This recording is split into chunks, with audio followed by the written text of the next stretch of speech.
ಸ್ನೇಹಿತರನ್ನು ನಂಬಬೇಡಿ ಅಂತ ನಿಮಗೆ ತುಂಬ ಬಾರಿ ಜನರು ಹೇಳುವುದನ್ನು ಕೇಳಿರ್ತೀರ. ಅದೊಂದು ಮಾತಿದೆಯಲ್ಲ, ಕೆಟ್ಟ ಮೇಲೆ ಬುದ್ಧಿ ಬಂತು ಅಂತ. ನಾನು ನಿಮಗೆ ಸ್ನೇಹ ಕೆಟ್ಟದು ಅಂತ ಹೇಳಿಕೊಡ್ತಾ ಇಲ್ಲ.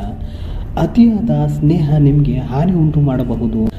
ಅದರ ಅಪಾಯದ ಬಗ್ಗೆ ಜಾಗೃತರಾಗಿರಲು ಹೇಳ್ತಾ ಇದ್ದೀನಿ. ಕೆಲವು ಸ್ನೇಹ ನಿಜವಾಗಿರುವವರ ಥರ ಇದ್ದು ಗೂಢಚಾರಿಯಾಗಿ ಕೂಡ ಕೆಲಸ ಮಾಡುತ್ತಿರಬಹುದು. ಯಾಕಂದರೆ ಅತಿಯಾದ ನಂಬಿಕೆನೇ ನಮಗೆ ಅತಿಯಾದ ನೋವನ್ನು ಉಂಟು ಮಾಡುತ್ತದೆ. ಇದೆಲ್ಲ ವಿಷಯದ ಬಗ್ಗೆ ಯಾಕೆ ಹೇಳ್ತಾ ಇದ್ದೀನಿ ಅಂದರೆ, ನಾವು ಈಗ ಜೀವಿಸ್ತಿರೋದು ಕಲಿಯುಗದಲ್ಲಿ. ಇಲ್ಲಿ ಯಾವ ವ್ಯಕ್ತಿ ನಿಮಗೆ ಏನು ಕಲಿಸಿ ಹೋಗ್ತಾನೆ ಅಂತ ಹೇಳಲು ಸಾಧ್ಯವಿಲ್ಲ. ಅದಕ್ಕಾಗಿಯೇ ನೀವು ಕೂಡ ಸ್ವಲ್ಪ ಜಾಗೃತರಾಗಿದ್ದು ಅವರ ಟ್ರಿಕ್ಕನ್ನು ಅವರ ವಿರುದ್ಧವಾಗಿ ಹೇಗೆ ಉಪಯೋಗ ಮಾಡೋದು ಅನ್ನುವುದನ್ನು ಈ 14ನೇ ನಿಯಮದಲ್ಲಿ ನಿಮಗೆ ಹೇಳಿಕೊಡ್ತಾ ಇದ್ದೇನೆ. ಅದೊಂದು ಮಾತಿದೆಯಲ್ಲ, ಕೆಟ್ಟವರ ಒಳ್ಳೆ ಗುಣ ನೆನಪಾದರೆ ಒಳ್ಳೆಯವರ ಕೆಟ್ಟ ಗುಣ ತುಂಬ ನೆನಪಾಗುತ್ತಂತೆ. ಈ ನಿಯಮವನ್ನು ನಾನು ಕೂಡ ಕೇಳಿದಾಗ ಸ್ವಲ್ಪ ಕ್ರೂರ ಅಂತ ಅನಿಸಿತ್ತು. ಆದರೆ ಈ ನಿಯಮದ ಬಗ್ಗೆ ಹೇಳುವುದು ನನ್ನ ಕರ್ತವ್ಯವಾಗಿದೆ.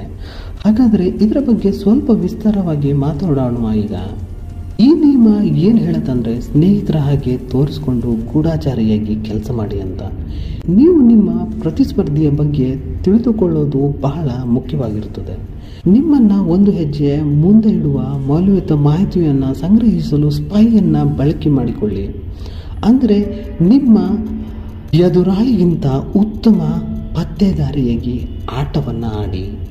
ಸಭ್ಯ ಸಾಮಾಜಿಕ ಮುಖಾಮುಖಿಗಳಲ್ಲಿ ತನಿಖೆ ಮಾಡೋದನ್ನು ಕಲಿಯಿರಿ.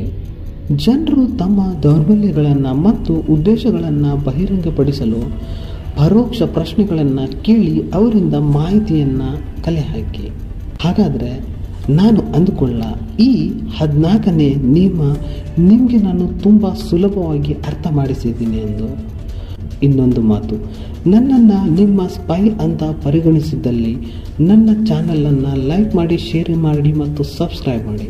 ಹಾಗಾದರೆ ಇನ್ನೊಂದು ವಿಡಿಯೋನ ಜೊತೆ ಮತ್ತೊಮ್ಮೆ ನಿಮ್ಮ ಮುಂದೆ ಇರ್ತೀನಿ. ನಿಮ್ಮ ವ್ಯಾಲ್ಯೂಬಲ್ ಸಮಯವನ್ನು ನನಗೆ ಕೊಟ್ಟಿದ್ದಕ್ಕೆ ಧನ್ಯವಾದಗಳೊಂದಿಗೆ ಶುಭ ದಿನ.